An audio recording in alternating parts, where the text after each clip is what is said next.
India's finest Medicover Hospital now opened exclusive hospital for women and children opposite Hightex Charminar. Medicover Women and Child Hospital. మొన్న జరిగినటువంటి ఎన్నికల సందర్భంగా రాష్ట్రంలో మా నియోజకవర్గం నుంచి దుబ్బాక నియోజకవర్గం నుంచి ఎస్సీ కమిషన్ చైర్మన్గా బక్కి వెంకటయ్య గారని ఒక భారతీయ జనతా పార్టీకి వ్యతిరేకంగా పనిచేసేందుకు ఒక బీఆర్ఎస్లో యాక్టివ్గా పనిచేస్తున్నటువంటి నాయకుడు బక్కి వెంకటయ్య అనేటువంటి ఒక నాయకుడు వారి శ్రీమతి సర్పంచ్గా ఉంది, వారు డీసీసీబీ డైరెక్టర్గా ఉన్నారు. వారిని తీసుకొని వచ్చి ఎన్నికల కోడ్ వచ్చే కంటే వారం రోజుల ముందు ఎస్సీ కమిషన్ చైర్మన్గా తెలంగాణ రాష్ట్ర సమితి ప్రభుత్వం అపాయింట్ చేసింది.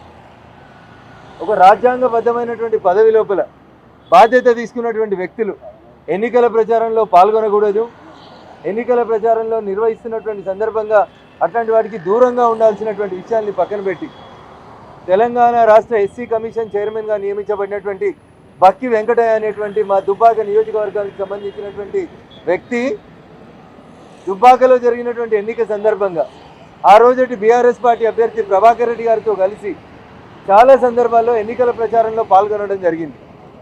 ఒక రాజ్యాంగబద్ధమైనటువంటి పదవిలో నియమించబడినటువంటి వ్యక్తి ఆయనకి ఇచ్చినటువంటి కాన్స్టిట్యూషనల్ పోస్టుని దుర్వినియోగం చేసి ఎన్నికల ప్రచారంలో డబ్బుల పంపిణీలో మందు పంపిణీ లోపల యాక్టివ్గా పార్టిసిపేట్ అయినటువంటి విషయాలకు సంబంధించి పూర్తి సాక్ష్యాధారాలను సేకరించి ఈరోజు గవర్నర్ వారిని నియమిస్తుంది కాబట్టి వారికి కంప్లైంట్ ఇవ్వడం జరిగింది.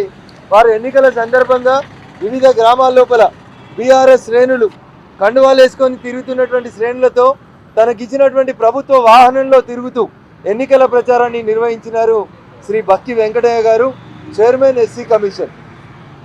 వారి మీద చర్య తీసుకోమని ఈరోజు రాష్ట్ర గవర్నర్ గారికి దరఖాస్తు ఇవ్వడం జరిగింది.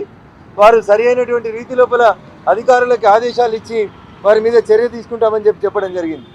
మందు దావతులలో, ఊర్లలో ప్రచారంలో కండువాలు వేసుకొని తిరిగినటువంటి అనేక కార్యక్రమాల లోపల బక్కి వెంకటయ్య ఎస్సీ కమిషన్ చైర్మన్ పూర్తిగా రాజ్యాంగబద్ధమైనటువంటి హోదాలో ఉన్నటువంటి వ్యక్తి దాన్ని ఉల్లంఘించి చేసినటువంటి ఈ దుర్మార్గమైనటువంటి ప్రక్రియ మీద వారి మీద చర్య తీసుకోవాలని చెప్పి నేను ఆ నియోజకవర్గం నుంచి పోటీ చేసినటువంటి భారతీయ జనతా పార్టీ ఎమ్మెల్యే అభ్యర్థిగా రాష్ట్ర కార్యదర్శిగా గవర్నర్ గారిని కలిసి వినతిపత్రం సమర్పించడం జరిగింది.